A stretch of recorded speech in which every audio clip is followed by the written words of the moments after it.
So friends आज हमार पास के आसचे उषा कंपनी तरफ रू ट्यूबलाइट जेनटा कि होचे 22 वाट इतार संगे हमको मिलचे दुईटा क्लिप होल्डर ओके आउ दुईटा स्क्रू।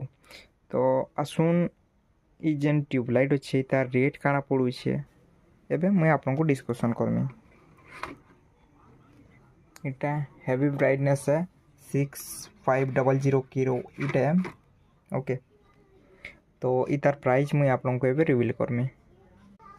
सो इतार प्रिंटिंग रेट होचे 4999 बट आप लोगों को इस सामानटा जस्ट एक इलेक्ट्रिकल्स रे ही मिली पारबा मात्र 150 टंका रे आप लोगों को मिली पारबा ओके।